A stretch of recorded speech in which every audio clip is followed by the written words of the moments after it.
할렐루야. 9월 4일 목요일 말씀 묵상 시간입니다. 함께 보실 말씀은 하박국 3장이고 읽고 나눌 말씀은 1절에서 4절 그리고 17절에서 18절 말씀입니다. 이것은 시기 온옷에 맞춘 예언자 하박국의 기도이다. 주님, 내가 주님의 명성을 듣습니다. 주님께서 하신 일을 보고 놀랍니다. 주님의 일을 우리 시대에도 새롭게 하여 주십시오. 우리 시대에도 알려주십시오. 진노하시더라도 잊지 마시고 자비를 베풀어 주십시오. 하나님이 대만에서 오신다. 거룩하신 분께서 바란 산에서 오신다. 하늘은 그의 영광으로 뒤덮이고 땅에는 찬양 소리가 가득하다. 그에게서 나오는 빛은 밝기가 햇빛 같다. 두 줄기 불빛이 그의 손에서 뻗어 나온다. 그 불빛 속에 그의 힘이 숨어 있다. 무화과 나무에 과일이 없고 포도나무에 열매가 없을지라도 올리브 나무에서 딸 것이 없고 밭에서 거두어 드릴 것이 없을지라도 우리의 양이 없고 외양간에 소가 없을지라도 나는 주님 안에서 즐거워하련다. 나를 구원하신 하나님 안에서 기뻐하련다. 아멘. 여러분, 오늘 하박국서는 질문으로 시작해서 찬양으로 끝나는 책입니다. 우리가 앞서 살펴보았지만 1장에서는 하나님께 선지자가 하박국이 탄식하면서 질문합니다. 주여, 어찌하여 악한 자들이 득세합니까? 이스라엘이 아무리 범죄를 많이 저질렀지만 더 악한 바벨론이 이스라엘을 무너뜨리는 게 어떻게 가능한지 하나님께 질문하고 있었습니다. 그런데 2장에서 하나님께서 대답하시죠. 정한 때가 있다. 의인은 믿음으로 말미암아 살 것이다. 악한 바벨론이 이스라엘을 심판할지라도 내가 그 바벨론도 심판할 것이다 라고 하나님께서는 하나님의 크심과 주권자 되심을 하박국에게 보여주셨습니다. 그 하나님을 알게 되자 오늘 3장은 그 하나님께 기도와 찬양을 올려드리고 있습니다. 1절에 보면 시기 온옷에 맞춘 예언자 하박국의 기도라고 나옵니다. 여러분, 언제 우리가 기도할 수 있습니까? 하나님이 하나님이심을 우리가 인정할 때 기도할 수 있습니다. 그는 어떤 기도를 했습니까? 주님께서 하신 일을 보고 놀랍니다. 주님의 일을 우리 시대에도 새롭게 하여 주십시오. 주님의 일을 새롭게 해달라는 기도를 드리는데 이것은 개역 개정에 보면 여러분도 들어보셨을 것입니다. 주님의 일을 수년 내에 부흥케 하여 주십시오라고 하박국 선지자는 하나님께 기도합니다. 여기서 새롭게 한다, 부흥한다라는 뜻은 무엇입니까? 우리가 생각하는 양적인 수적인 부흥을 이야기하는 것이 아닙니다. 히브리어에서 보면 이 부흥을 하야라고 하는데 생명이 다시 살아나다, 회복시키다 라는 뜻이 있습니다. 영어로 하면 revive라는 것이죠. 단순히 잘되고 커지고 번성하는 것이 아니라 죽어가는 것이 다시 살아난다 라는 뜻입니다. 그래서 주의 일을 수년 내에 부흥케 하소서, 주님의 일을 새롭게 하여 달라는 것은 이제 바벨론에 의해 다 죽게 된, 심판받게 된 하나님의 백성들을 하나님께서 다시 살려주시고 다시 일으켜 달라는 하박국의 기도입니다. 마치 에스겔의 마른 뼈가 살아나는 것처럼 이미 영적으로 죽어서 심판받게 된 이스라엘이 다시 회복되어 하나님의 백성으로 살아갈 수 있도록 구원하여 달라는 기도이죠. 여기서 중요한 점은 이 부흥이라는, 이 새롭게 해달라는 이 단어가 수동태라는 것입니다. 다른 말로 하면 부흥은 인간이 만들어내는 것이 아니라 하나님께서 행하시고 하나님께서 주도하시는 역사라는 것입니다.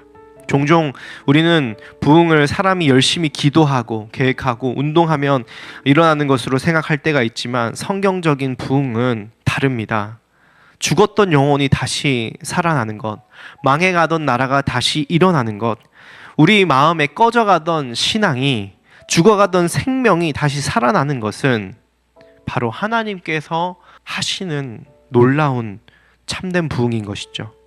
그래서 심판이 임박한 이 시대 가운데 하나님 다시 살려달라고, 주님의 일을 행하여 달라고, 우리에게 생명을 주신 분도 하나님이시니 심판 이후에 다시 살려달라고 지금 간절히 기도하고 있는 것입니다.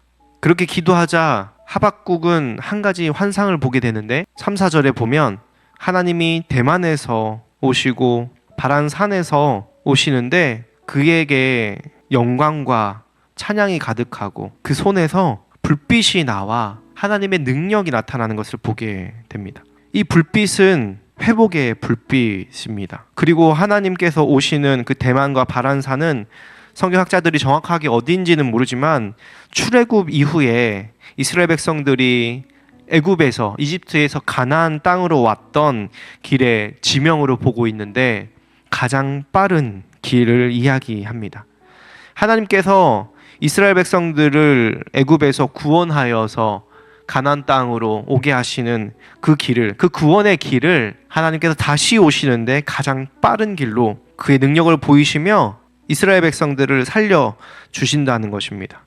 애굽 땅에 살았던 이스라엘의 구원은 단순히 정치적 해방이 아니라 하나님의 능력이 역사 속에 나타났던 사건입니다. 애굽의 10가지 재앙과 구름 기둥과 불 기둥과 홍해를 가르고 만나와 메추라기를 주셨던 그 모든 일들의 그 구원의 능력이 오늘 하나님을 통해 우리 공동체 가운데, 우리 가정 가운데, 우리 나라와 민족 가운데 다시 임할 것이다라는 환상을 보게 되는 것이죠. 그것이 바로 하박국이 본 하나님의 놀라운 일이고 그가 바랬던, 기도했던 부흥입니다. 그래서 하박국은 이렇게 고백합니다. 17절에 우리가 잘 아는 찬양의 가사가 나오는데 무화과 나무 잎이 마르고 포도 열매가 없으며 감람나무 열매 그치고 논밭에 식물이 없어도 우리의 양떼가 없으며 외양간 송아지가 없어도 난 여호와로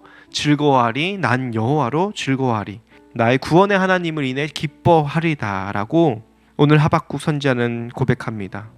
어떻게 이런 고백을 할 수 있었을까요? 이 고백은 어떤 뜻입니까? 여기서 무화과와 포도와 감람, 올리브 나무는 이스라엘의 생계의 기반이었습니다. 그것이 없다라는 것은 삶의 터전이 무너진다라는 것이죠. 요즘 시대로 말하면 직장이 문을 닫아서 해고를 당하고 내가 했던 사업이 하루아침에 무너져 내리고 통장에 잔고가 없고 빚만 남은 상황에서 병원에서 더 이상 가망이 없다라고 진단을 하고 사랑하는 가족들이 떠나버리고 전쟁이 나고 IMF가 와서 사회와 나라가 흔들리고 미래가 불안해지는 그런 상황을 이야기합니다. 그런 희망이 없는 상황에도 불구하고 오늘 하박국 선지자가 난 여호와로 즐거워할 것이다 라고 고백하는 것은 어떤 의미입니까? 16절에 보면 하박국 선지자는 현실을 부정하는 것이 아닙니다. 긍정 회로를 돌리는 것이 아닙니다. 고통을 그대로 인정했지만 그 고통을 초월하는 하늘로부터 오는 기쁨, 그 고통 끝에 하나님께서 우리를 구원하실 것이라는 믿음과 신뢰가 있었습니다. 그것이 바로 의인이 믿음으로 말미암아 사는 삶입니다. 아무리 고통과 어려움이 내 삶 가운데 닥칠지라도 온 우주를 다스리신 하나님께서 나를 구원하실 것이다. 이 세상에서뿐만 아니라 영원한 생명으로 우리를 인도하실 것이라는 그 믿음이 있을 때 의인은 이 세상을 믿음으로 이겨내고 기쁨과 승리의 감격의 찬양을 부르며 세상을 살아갈 수 있게 되는 것입니다. 오늘 우리에게 이런 하나님에 대한 이해가 있길 주님의 이름으로 축복합니다. 절망적인 상황 가운데 우리가 하나님께 기도할 때에 하나님이 어떤 분이신지 알게 되고 그 하나님이 우리를 구하러 이 땅에 예수님을 보내셨다는 사실과 우리에게 영원한 생명을 주시고 영원한 의의 길로 인도하신다는 사실을 우리가 믿으며 고통 가운데 기뻐하며 주님을 찬양하며 기도하는 삶으로 살아가길 결단하는 우리 귀한 성도님들 다 되시길 주님의 이름으로 축복합니다. 기도하겠습니다. 주님 감사합니다. 무화과 잎이 마르고 우리의 삶과 건강과 세상이 망한다 할지라도 주님께서 우리의 구원자 되시고 온 우주의 주관자 되심을 우리가 믿음으로 고백합니다. 나의 생명, 국가의 아니 우리 교회의 미래가 주님께 달려 있습니다. 그 주님을 신뢰합니다. 그 주님을 의지합니다. 현실의 고통을 뛰어넘어 주님을 찬양하기 원합니다. 사랑하는 성도님들의 여러 고통 가운데 있는 상황을 주님께서 아시오니 찾아가 주시고 부흥시켜 주셔서 다시 회복되는 놀라운 은혜가 있게 하여 주시옵소서. 주의 일을 수년 내에 부흥케 하여 주시옵소서. 다시 살려 주시옵소서. 예수님의 이름으로 기도합니다. 아멘.